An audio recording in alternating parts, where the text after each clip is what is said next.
नमस्कार साथियों, एक बार आप सभी का फिर से बहुत बहुत स्वागत है आप सभी के अपने YouTube चैनल डियर गुरुजी पर। तो साथियों स्टार्ट करेंगे आज के इस सेशन को, आज के इस क्लास को। अगर आप लोग अभी तक हमारे टेलीग्राम ग्रुप से नहीं जुड़े हैं तो जुड़ जाएं, इंस्टा पे जो है फॉलो कर लीजिए।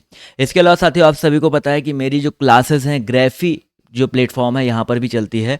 तो अगर आपने अभी तक ग्रेफी जो ऐप डाउनलोड नहीं किया है कर लो, क्योंकि लास्ट टाइम में वहाँ पर जो बहुत इंपॉर्टेंट जो चीज़ें आपको 3-4 क्लासेस वहाँ पर डेली चल रही हैं, बिल्कुल फ्री में चल रही है। तो ग्रेफी वाला जो ऐप है डाउनलोड कर लीजिए, इसको यहाँ पर ओपन करेंगे और वहाँ पर लॉगिन करके जब सर्च करेंगे डियर गुरुजी तो मेरी आईडी दिख जाएगी और मेरी क्लासेस भी आप लोग वहाँ पर लाइव रिकॉर्डेड दोनों जो है देख सकते हैं। तो अगर आपने अभी तक नहीं किया है तो इसको जो है ज़रूर करें। यहाँ पर डेली बेसिस पर जो है क्लासेस आपकी चल रही हैं। इसके अलावा साथियों आप सभी को पता है कि जो हमारा पेड बैच है आपका चल ही रहा है, अर्जुन वाला बैच। तो अगर आप उस बैच को ज्वाइन करना चाहते हैं तो एक ऑफ़र है और ये ऑफ़र आपका 30 मई तक रहने वाला है। ये जो आपका 45 डेज़ का क्रैश कोर्स था जहाँ पर आपको टेस्ट सीरीज और जितने भी आपके टॉपिक हैं वो पढ़ाए जा रहे हैं, मॉक टेस्ट मिल रहे हैं, प्रीवियस ईयर क्लासेस मिल रही हैं। ठीक है, आपको ये सब जो चीज़ें आपको मिल रही थी, आपकी ये 999,499 में जो आपकी मिल रही थी, इसको जो है कम करके 30 मई तक के लिए, ठीक है 30 मई तक अगर आप लोग इसको परचेज करते हैं तो आज से लास्ट मंथ का ऑफर है, क्योंकि समय भी आपका बहुत कम बचा आपके एग्ज़ाम में। तो आप जो इसको सिर्फ और सिर्फ कितने में भैया 250 रुपीज़ में, ठीक है 250 रुपये में ये सब कुछ आपको मिल जाएगा। जहाँ पर आपको पीडीएफ भी मिल जाएंगे, ठीक है जितने भी आपके सब्जेक्ट हैं सबके पीडीएफ भी आपको वहाँ पर मिल जाएंगे। तो आप पीडीएफ से भी पढ़ाई कर सकते हो और क्लासेस के माध्यम से भी आप लोग इन शॉर्ट में जो तैयारी वहाँ पर कर सकते हैं। तो अगर आप लोग को जुड़ना है, इस वाले चीज़ का जो है फ़ायदा उठाना है, तो आप लोग जो है DOG ऑफिशियल ऐप डाउनलोड करिए, वहाँ को ओपन करो, उसके बाद कोर्स वाले सेक्शन में जाओ और आपको यहाँ पर बाय नाउ का ऑप्शन आ जाएगा, यहाँ से बाय कर सकते हैं। ठीक है, अभी आपका प्राइस कम चल रहा है तो अब इसको जो है फ़ायदा उठा लीजिए। ठीक, तो चलिए स्टार्ट करते हैं आज के सेशन को और ग्राफी पर जो क्लासेस चलती हैं उसको लेना बिल्कुल भी मत भूलिएगा। तो चलिए स्टार्ट करते हैं आज के इस सेशन को। चलिए, हेलो और नमस्कार दोस्तों, स्वागत है आप सभी का एक बार फिर से आपके अपने परिवार डियर गुरुजी में। चलिए भैया जल्दी जल्दी से आप सभी लोग एक बार जुड़ जाओ, जिससे जल्द ही आप सभी का क्लास स्टार्ट कर दिया जाए। हाँ भैया फटाफट आप सभी लोग एक बार जुड़ जाइए। बिल्कुल, चलिए तो देख सकते हैं आप सभी के सामने हिंदी के महत्वपूर्ण प्रश्न आप सभी के सामने आ चुके हैं। आप सभी को बताना है, पहला प्रश्न यहाँ पर दिया गया है, क्या इसका आंसर होने वाला है। कहा गया है घा, घा का उच्चारण स्थान कौन सा है। आप सभी को बताना है जो घा वर्ड है, घा का उच्चारण स्थान क्या होगा। तो उच्चारण स्थान आप जानते हैं, जैसे कोई भी वर्ड होता है, वर्ड का मतलब आप जानते हैं पूरा वर्णमाला, क्या वर्णमाला। वर्णमाला में जितने भी वर्ड होते हैं उन सभी वर्डों के एक निश्चित उच्चारण स्थान होते हैं, एक निश्चित उच्चारण स्थान फिक्स किए गए कि जब हम उनको बोलते हैं तो वो कहां से, जैसे बोलते वक्त सबसे अधिक कौन सा अंग क्रियाशील होता है उनको बोलने पर, उनको उच्चारित करने पर। तो जैसे आप जानते हैं कि जब हम बोलते हैं का जो है, जो घा है, घा ये का वर्ग का है। जैसे आप जानते हैं का, खा, गा और घा, ना, ये सभी किस वर्ग के हैं, का वर्ग के हैं। एक वर्ग में कितने अक्षर होते हैं, 5 अक्षर होते हैं। तो ये का वर्ग का जो है कौन सा है, चौथा अक्षर है। तो का वर्ग जितना है वो पूरा उसका उच्चारण स्थान एक ही है, वह कौन सा होता है।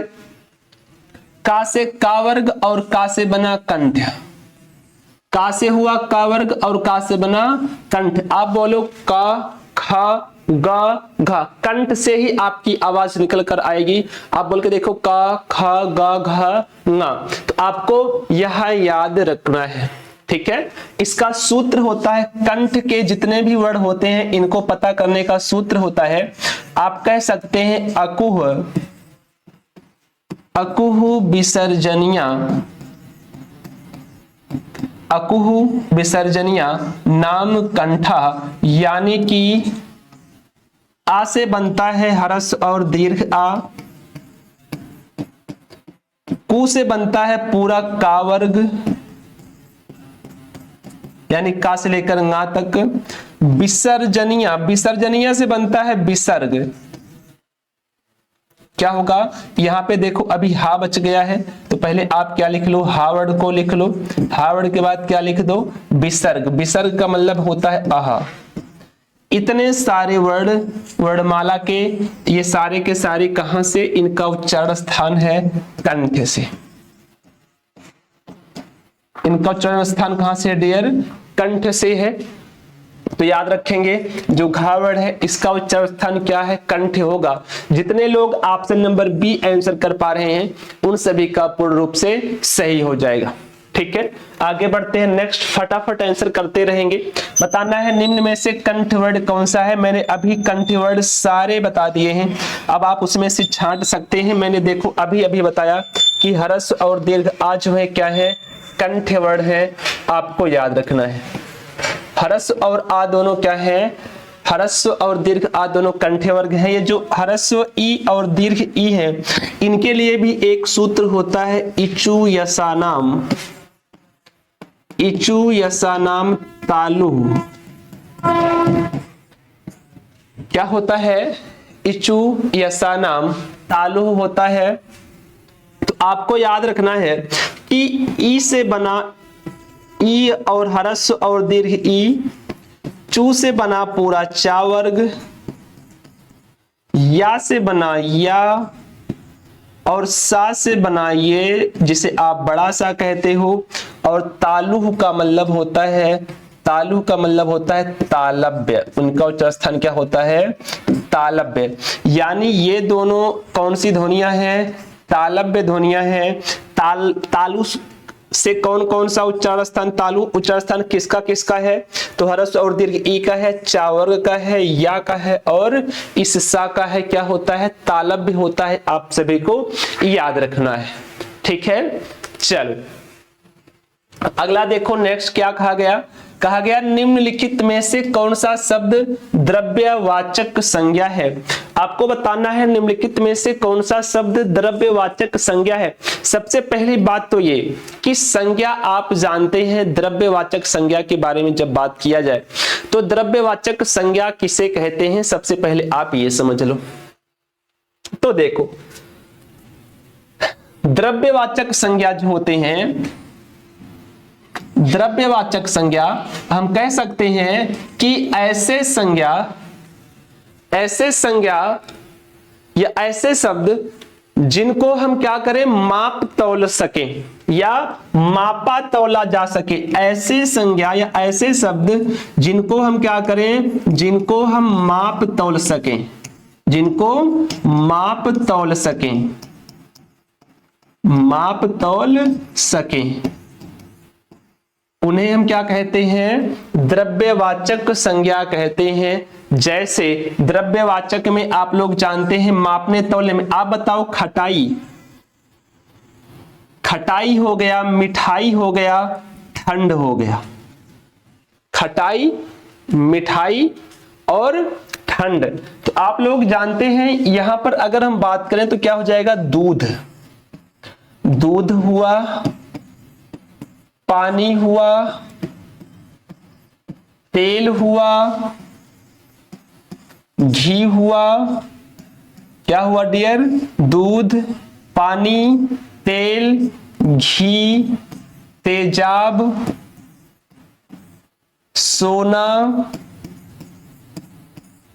चांदी।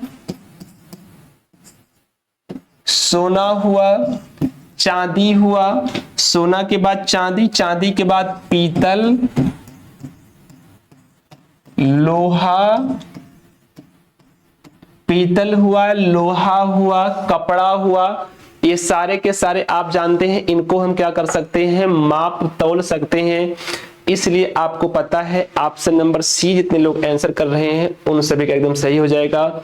जिस संज्ञा से नाप तौल वाली वस्तु का बोध हो उसे हम क्या कहते हैं? द्रव्यवाचक संज्ञा कहते हैं। इसलिए ऑप्शन नंबर सी जितने लोग आंसर कर रहे हैं उन सभी का सही हो जाएगा। आगे बताना है निम्न में से संज्ञा का उदाहरण नहीं है। इसमें से कौन सा संज्ञा का उदाहरण नहीं है? आप लोग जानते हैं मानव। मानव एक संज्ञा है, जातिवाचक संज्ञा है। पटना, पटना व्यक्तिवाचक संज्ञा है। क्या है डियर? पटना व्यक्तिवाचक संज्ञा है, क्योंकि यह एक स्थान का नाम है और जितने भी स्थान के नाम है वो सारे के सारे व्यक्तिवाचक संज्ञा हैं। जैसे पटना हो गया, बिहार हो गया, उत्तर प्रदेश हो गया, उत्तर प्रदेश में अयोध्या हो गया, अयोध्या में लखनऊ हो गया, लखनऊ में वाराणसी हो गया, सोनभद्र हो गया, भदोही हो गया, हापुड़ हो गया, भारत हो गया, पाकिस्तान हो गया, नेपाल हो गया, ऑस्ट्रेलिया हो गया, ब्रिटेन हो गया। ये सारे के सारे क्या हैं, व्यक्तिवाचक संज्ञा के अंतर्गत आएंगे। मानव आपका क्या है, जातिवाचक संज्ञा है। क्या है डियर, जातिवाचक संज्ञा है। और इसमें जो वह है ये क्या है, ये है सर्वनाम। क्या है, वह शब्द जो है ये क्या है डियर, आप लोग जानते हैं ये है सर्वनाम। वह शब्द क्या है, आप सभी को पता है सर्वनाम है। ठीक है, और सर्वनाम में क्या क्या आते हैं, ये क्या है सर्वनाम। किस प्रकार का सर्वनाम है, आप लोग जानते हैं सर्वनाम में ये पुरुषवाचक सर्वनाम है। कौन सा सर्वनाम है डियर, पुरुषवाचक, पुरुषवाचक सर्वनाम। आप जानते हैं पुरुषवाचक सर्वनाम के 3 भेद होते हैं। पहला होता है उत्तम पुरुष, मध्यम पुरुष, और एक होता है डियर अन्य पुरुष। उत्तम पुरुष में आता है कहने वाला, जैसे मैं, हम, हमें। मध्यम में आता है क्या, सुनने वाला, जैसे आप कहेंगे तू, तुम, आप।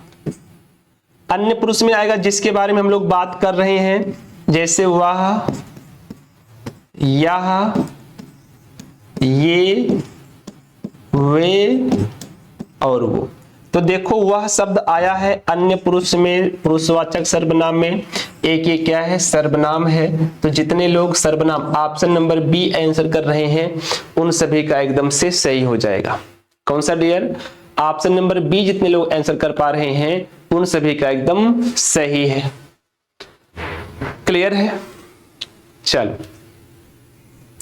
अब आप कहेंगे सर जी यहां पर अगर हम देखें तो जो है मानव जातिवाचक हो गया, ये व्यक्तिवाचक हो गया, ये सर्वनाम हो गया।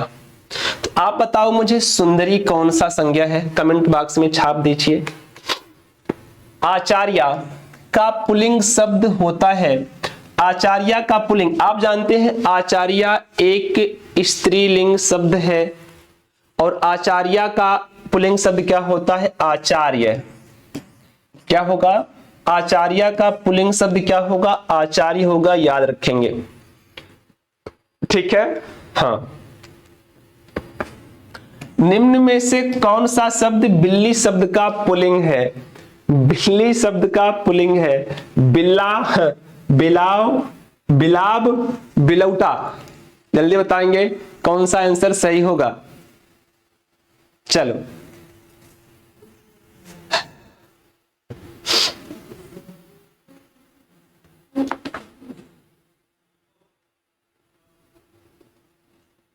तो देखो अब यहां पर मैं आपको 2 चीज बताता हूं। यहां पर जो ऑप्शन नंबर बी है ये एकदम शुद्ध है क्योंकि बिल्ली का पुल्लिंग होता है बिलाव।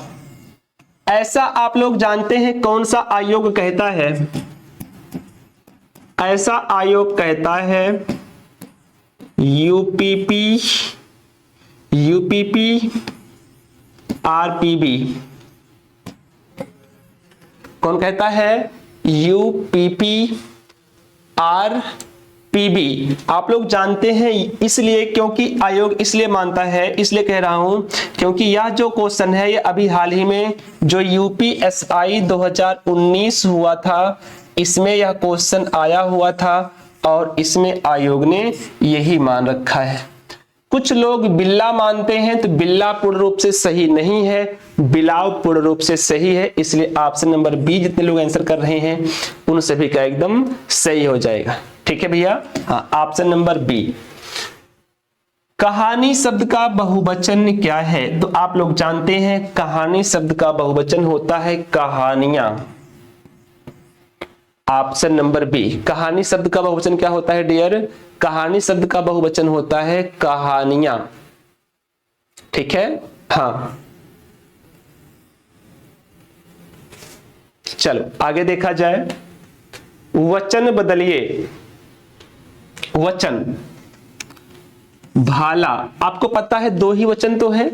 हिंदी में कितने वचन है? दो। हिंदी में केवल दो वचन है। अगर आपसे पूछे हिंदी में वचन, तो हिंदी में वचन केवल दो है। एक है एक वचन और दूसरा है बहुवचन। एक वचन और बहुवचन। अगर ये आपको समझ में आ गया एक वचन और बहुवचन, एग्जाम में आप बैठे क्वालिफाई हुए, तब आपके जीवन में 7 वचन की भूमिका आएगी। कितनी? 7 वचन की भूमिका आएगी, अन्यथा आपको इसी 2 वचन में रह जाना है। तो 7 वचन के लिए 2 वचन को याद रखना जरूरी है, तब जाके आप 7 वचन, हाँ 7 वचन पाएंगे। 7 वचन बराबर 7 फेरे है। ठीक है, चलो आगे देखा जाए। नेक्स्ट इसमें क्या होगा? तो भाला, आप लोग जानते हैं एक वचन है और भाला का बहुवचन होता है भाले। क्या होता है? भाला का बहुवचन क्या होता है? भाले होता है। क्या होता है? भाले। आप लोग जानते हैं परसर्ग, यानी कि जो प्रसर्ग रहित यानी प्रसर्ग रहित मतलब कारक चिन्ह रहित शब्द हैं, उनको बहुवचन बनाने के लिए उसमें ए प्रत्यय अगर जोड़ दिया जाए तो ऐसा केवल पुल्लिंग शब्दों में ऐसा होता है। पुल्लिंग शब्दों में अगर ऐसा जोड़ देते हैं तो वह क्या हो जाएगा? क्या हो जाएगा? आप जानते हैं कि बहुवचन हो जाएगा। ठीक है, हाँ। जैसे पंखा का आप जोड़े पंखे हो गए, जाला का आप जोड़े तो जाले हो गए, भाला में जोड़े तो भाले हो गए, कपड़ा में जोड़े तो कपड़े हो गए। ऐसे आपको याद रखना है। कौन सा सर्वनाम का भेद नहीं है? इनमें से बताना है कौन सा सर्वनाम का भेद नहीं है। आप लोग जानते हैं पुरुषवाचक सर्वनाम होता है जिसके 3 भेद होते हैं। कितने भेद? 3 भेद होते हैं। गुणवाचक विशेषण है, निजवाचक सर्वनाम है, प्रश्नवाचक सर्वनाम है। आप लोग जानते हैं पुरुषवाचक सर्वनाम में कौन कौन आता है? मैं आता है, हम आता है, तू आएगा, तुम आएगा। ठीक है, यह आएगा, वह। ये सभी क्या है? पुरुषवाचक सर्वनाम है। निजवाचक में आता है आप और स्वयं। प्रश्नवाचक में आएगा क्या, कौन, क्या और कौन। प्रश्नवाचक में आएगा।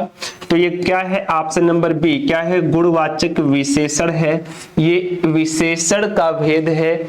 एक कौन किसका भेद है भैया? यह एक विशेषण का भेद होता है। गुणवाचक जो विशेषण है यह किसका भेद है? एक विशेषण का भेद हो जाएगा। आप लोग जानते हैं इसमें कौन कौन सा होता है? सर्वनाम टोटल कितने होते हैं? तो जरा देखो सर्वनाम। पहला तो हो गया पुरुषवाचक, निजवाचक, प्रश्नवाचक। एक लिखो, एक तरफ से लिख दे रहा हूं। पहला होता है पुरुषवाचक सर्वनाम। दूसरा होता है निश्चयवाचक। तीसरा होता है अनिश्चयवाचक।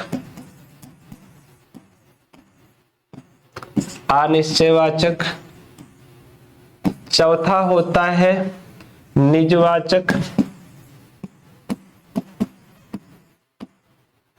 पांचवा होता है संबंधवाचक।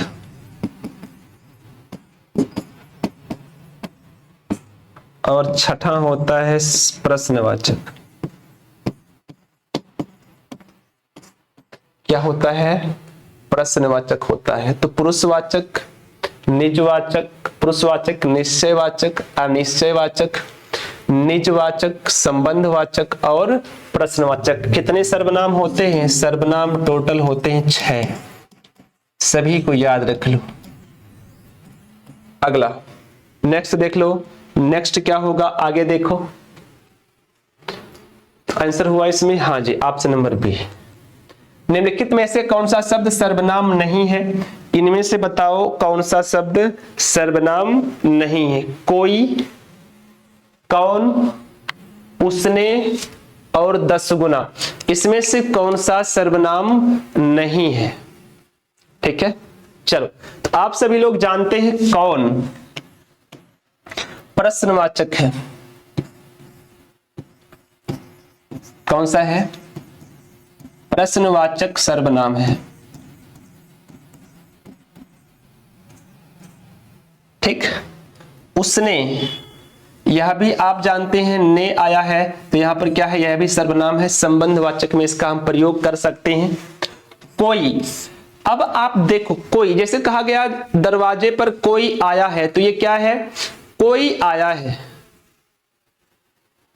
ठीक है, जैसे आपने कहा कोई आया है, तो ये अनिश्चयवाचक है। कोई आया है, कौन आया है ये हमें पता नहीं है, इसलिए कौन सा सर्वनाम? अनिश्चयवाचक सर्वनाम हो जाएगा, प्रश्नवाचक सर्वनाम हो जाएगा। उसने को हम देखें, नानी ने यहां पर आ जाता है। ठीक है, हाँ, तो यह भी आप लोग जानते हैं, सीधा सीधा समझो, सर्वनाम ही है, ये सर्वनाम है। ये 10 गुना विशेषण है।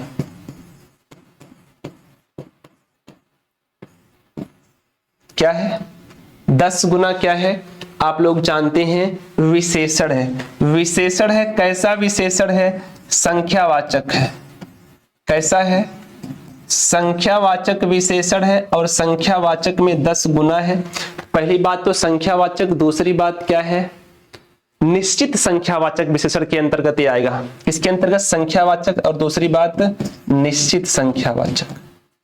निश्चित संख्यावाचक, तो याद रखना है ऑप्शन नंबर डी। दुष्चरित्र व्यक्ति से संबंध नहीं रखना चाहिए। दुष्चरित्र व्यक्ति से संबंध नहीं रखना चाहिए। इस वाक्य में प्रयुक्त दुष्चरित्र शब्द व्याकरण की दृष्टि से किस संवर्ग में आता है? तो आप लोग जानते हैं दुष्चरित्र व्यक्ति, व्यक्ति का जहां किसी व्यक्ति का गुण या दोष, जहां पर किसी व्यक्ति का गुण या दोष संबंधी विशेषता बताई जाए, तो आप जानते हैं। अब यहां पर क्या है? दुष्चरित्र, व्यक्ति कैसा है? दुष्चरित्र है या चरित्रहीन है? आप सभी को पता है क्या है? वह चरित्रहीन है, उसका चरित्र अच्छा नहीं है। तो यह क्या बता रहा है? व्यक्ति, व्यक्ति संज्ञा है, और संज्ञा की विशेषता बता रहा है, यानी कि ऐसा शब्द जो संज्ञा सर्वनाम की विशेषता बताए उसे क्या कहते हैं डियर? विशेषण कहते हैं। और विशेषण में, विशेषता में गुण या दोष, व्यक्ति के अंदर के गुण या दोष दोनों आ जाते हैं। इसलिए ऑप्शन नंबर सी, जितने लोग आंसर कर रहे हो, आप सभी का सही हो जाएगा। ठीक है, हाँ, बताना है निम्नलिखित मिश्र वाक्यों में से कौन सा विशेषण उपवाक्य है। पहली बात तो ये है, आपको याद रखना है, पहली बात यहां पर मिश्र वाक्य है, और इसमें से विशेषण उपवाक्य कौन सा है आप बताएंगे। आपको पता है, मैं कहता हूं कि तुम भोपाल जाओ। अब मैं कहता हूं, यहां पर विशेषण की कोई बात ही नहीं हुई है। आगे, लखनऊ जो उत्तर प्रदेश की राजधानी है, एक ऐतिहासिक नगर है। क्या है? एक ऐतिहासिक नगर है। आप जानते हैं नगर, नगर एक संज्ञा है, और यहां ऐतिहासिक आप जानते हैं विशेषण है। ऐतिहासिक एक विशेषण है, और इसका विशेष होता है इतिहास। इतिहास से बना है ऐतिहासिक, तो ऐतिहासिक यहां पर क्या हो जाएगा?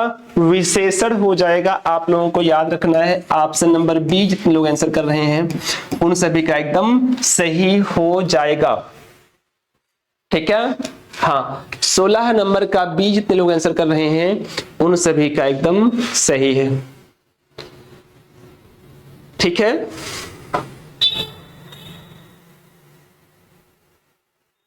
आगे देखो नेक्स्ट,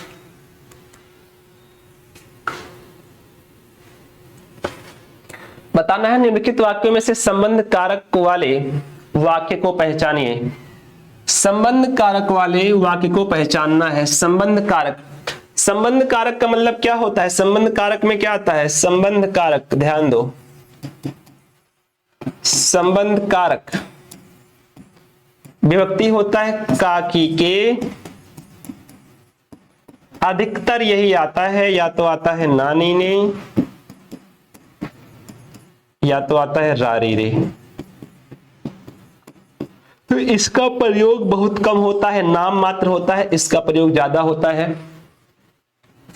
राम खाना खाता है, संबंध नहीं है। राम खाना खाता है। राधा का कुत्ता बहुत तेज दौड़ता है। अब देखो राधा और कुत्ता, राधा और कुत्ता के बीच में संबंध कौन बता रहा है? का। संबंध बताया तो तुरंत हो गया संबंध कारक। क्या हो गया? संबंध कारक हो गया। ऑप्शन नंबर बी जितने लोग आंसर कर रहे हैं उन सभी का एकदम सही हो जाएगा। क्या होगा डियर? संबंध कारक हो जाएगा। हाँ, जल्दी जल्दी से क्वेश्चंस को करवाएंगे, ठीक है। हाँ, मां का लड़का कहां गया? उद्देश्य का विस्तार भेद बताइए। यानी उद्देश्य का विस्तार भेद, उद्देश्य। अब आप जानते हैं उद्देश्य का विस्तार, उद्देश्य होता क्या है? उद्देश्य, उद्देश्य का मतलब होता है कर्ता, और कर्ता के पहले लगा हो कर्ता का विस्तारक, कर्ता का विस्तारक। तो यहां पर लड़का कहां गया, यानी कर्ता कौन है? लड़का है। और इसको विस्तृत कौन कर रहा है? मां का। तो ये तो है उद्देश्य, ये भी है उद्देश्य। इसका विस्तारक मां। अब देखो मां, यहां मां है और लड़का, मां और लड़के के बीच में का जो है क्या बताता है? संबंध बताता है। और संबंध का की के किस कारक की विभक्ति है? आप बताओ, का की के किस कारक की विभक्ति है? तो आप कहते हैं संबंध कारक की विभक्ति है। इसलिए ऑप्शन नंबर सी जितने लोग आंसर कर रहे हैं डियर, उन सभी का एकदम सही हो जाएगा। कौन सा होगा? ऑप्शन नंबर सी, मां का लड़का कहां गया में जो है आप जानते हैं मां का लड़का है। और यहां पर उद्देश्य का विस्तार भेद कौन सा है? संबंध कारक है। उद्देश्य बस इतना ही है। क्लियर? हाँ, तो ये क्या होगा? संबंध कारक। इसमें बताओ तत्सम शब्द है, बताओ जरा तत्सम शब्द इनमें से कौन सा है? जल्दी से बताएंगे।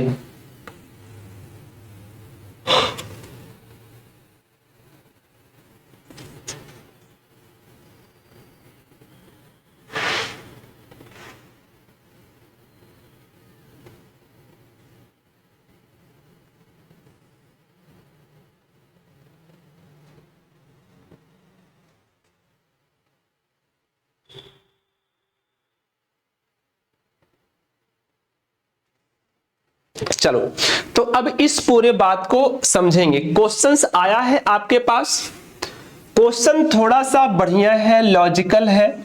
यहां पर मैं आपको थोड़ा सा समझाना चाहता हूं। ऐसे अगर रियल में देखा जाए, अगर रियल में देखा जाए तो सबसे पहले आयोग, जो आयोग ने इसमें आंसर माना था, आयोग ने इसमें आंसर माना था क्लिष्ट को। किसको माना था?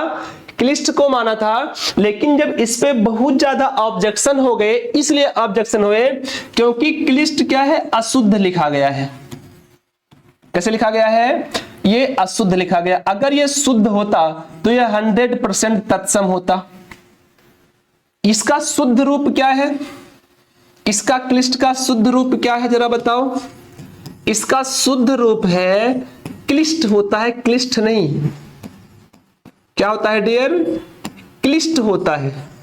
ये इसका क्या है? शुद्ध रूप है। क्या है?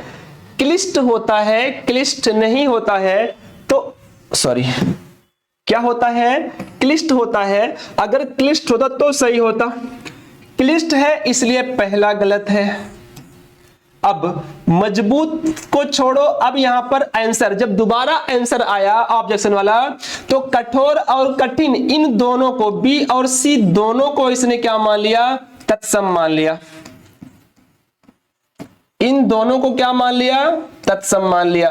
तो अब आयोग कठोर और कठिन दोनों को क्या मानता है, तत्सम शब्द मानता है। बी एवं सी दोनों को मानता है। याद रखना, पहले इसने क्लिष्ट दिया था, इसलिए सोचकर दिया था क्योंकि क्लिष्ट सबसे सटीक आ रहा है।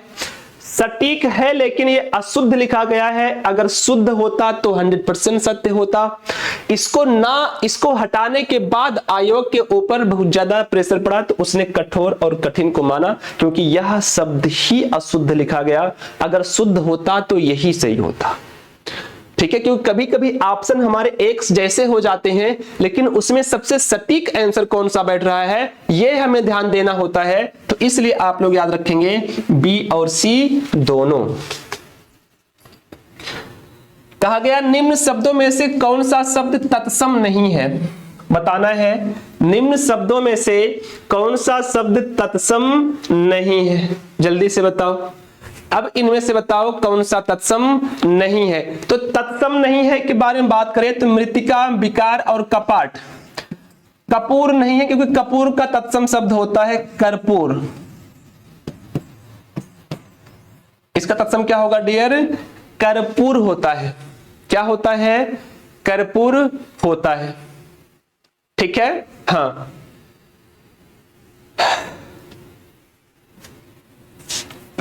अब आप कहेंगे सर मृतिका किसका होता है, मृतिका का तद्भव होता है मिट्टी। विकार का तद्भव होता है बिगाड़। क्या होगा, बिगाड़। और कपाट का क्या होगा डियर, जो है किवाड़।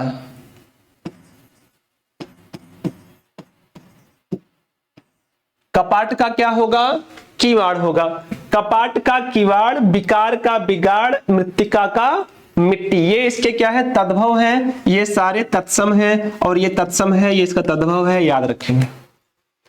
ऋतुपति का पर्यायवाची शब्द है, ऋतुपति वसंत को कहा जाता है। वसंत ऋतु क्या कहा जाता है भैया, ऋतुपति कहा जाता है। याद रखेंगे क्या कहा जाता है, ऋतुपति वसंत को कहा जाता है। ठीक है, हाँ।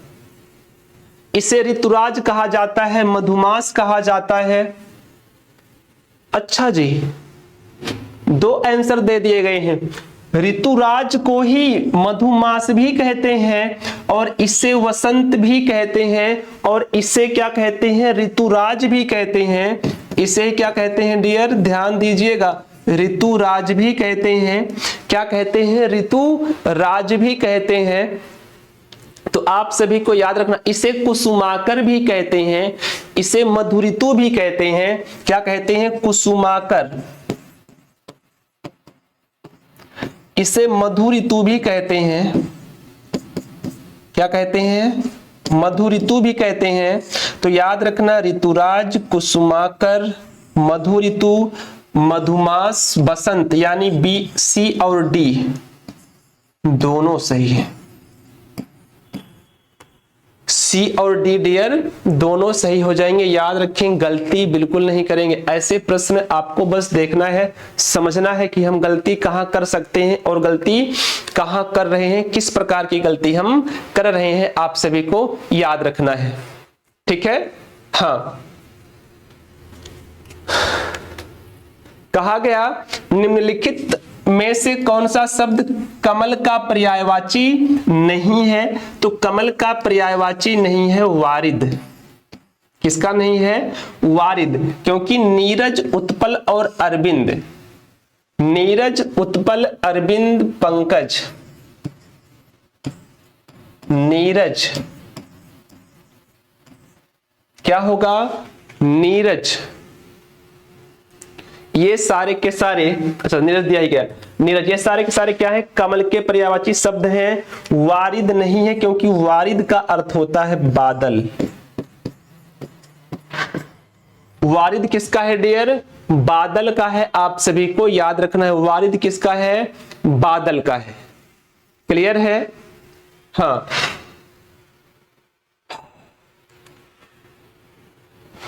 अधम का विलोम क्या होगा, तो अधम का होगा उत्तम, धर्म का होगा अधर्म। क्या होगा डियर, धर्म का क्या होगा, अधर्म होगा। महत्तम का होगा लघुत्तम, महत्तम का क्या होगा डियर, लघुत्तम होगा। आप सभी को याद रखना है। क्लियर है? हाँ, ऑप्शन नंबर सी, जितने लोग आंसर कर रहे हैं उन सभी का एकदम सही होगा, ऑप्शन नंबर सी। अगला बताओ नेक्स्ट, अति का विलोम क्या होगा, अति। अति का अर्थ होता है अल्प, बहुत, अति, न्यून, बहुत, अल्प या अधिक। कौन सा होगा जरा बताओ।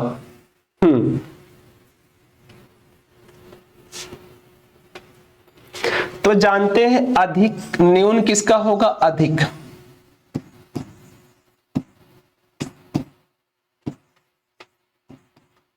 बहुत का क्या होगा, कम या थोड़ा।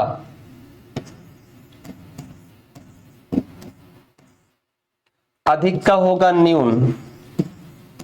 एक ही तो बचा, लगा दो अल्प। काम सही। कभी कभी ऑप्शन से भी काम चला लिया करो, जब कम समझ में आए तो ऑप्शन तो आप इसमें ढूंढ ही सकते हो। तो क्या आ जाएगा आप सभी को पता है। विलोम पूछा है ना, बहुत का अर्थ होता है, बहुत का विलोम हो जाएगा। हाँ, अति का होगा अल्प। ऑप्शन नंबर सी जो आंसर कर रहे हैं उन सभी का सही हो जाएगा। चलो अगला देखो, बताना है सतर्कता शब्द का समानार्थी शब्द दिए गए विकल्पों में से कौन सा है। बताना है सतर्कता शब्द का समानार्थी शब्द दिए गए विकल्पों में से कौन सा है। तो सतर्कता कि अगर हम सही से अच्छे से सटीक बताएं तो क्या होता है, सतर्कता का होता है मुस्तैदी। कहते नहीं है हमारे यहां बहुत सारे मुस्तैदी लोग आते हैं, बहुत सारे सतर्क लोग आते हैं, सतर्क रहिएगा। तो सतर्कता का अगर समानार्थी शब्द के बारे में बात करें तो क्या होगा, मुस्तैदी हो जाएगा। ऑप्शन नंबर सी जितने लोग आंसर कर रहे हैं उन सभी का एकदम से सही हो जाएगा, ऑप्शन नंबर सी। सौमित्र शब्द निम्नलिखित में से किसका समानार्थी है। आप लोग जानते हैं सौमित्र का आशय होता है सुमित्रा का पुत्र। सुमित्रा का पुत्र, और सुमित्रा का पुत्र कौन है, लक्ष्मण। सुमित्रा का पुत्र कौन है, लक्ष्मण। आप जानते हैं भीम और अर्जुन को क्या कहा जाता है, कौंतेय कहा जाता है। क्या कहता है, कौंतेय। कौंतेय का आशय होता है कुंती का पुत्र, कुंती के पुत्र को क्या कहेंगे, कौंतेय। कौंतेय में कौन आएंगे, भीम और अर्जुन। राम के माता का नाम था कौशल्या। क्या था, इनके माता का नाम क्या था डियर, कौशल्या था। आप सभी को याद रखना है, ठीक है। हाँ चलो अगला बताना है, महल के भीतरी भाग को किस शब्द से जानते हैं। महल के भीतरी भाग को हम किस नाम से जानते हैं। तो महल के भीतरी भाग को कहते हैं अंतःपुर। कहते नहीं अंतःपुर, महल जो होता था उसके भीतरी भाग को हम क्या कहते थे, अंतःपुर के नाम से जानते थे। आप सभी को याद रखना है। अगला, बिना पलक गिराए हुए वाक्य के लिए एक शब्द का चयन कीजिए। बिना पलक गिराए हुए, तो आप लोग जानते हैं बिना पलक गिराए हुए को कहते हैं अनिमेष। अनिमेष क्या होगा डियर, अनिमेष, अथवा इसे कह सकते हैं आप्लक। क्या कहेंगे? आप्लक भी इसको कह सकते हैं। अनिमेष सटीक है, तो इसलिए क्या होगा? ऑप्शन नंबर ए जितने लोग आंसर कर रहे हैं उन सभी का एकदम से सही हो जाएगा। ठीक है। ऊंट के मुंह में जीरा मुहावरे का छत्तीसगढ़ी पर्याय है। ऊंट के मुंह में जीरा, ऊंट के मुंह में जीरा,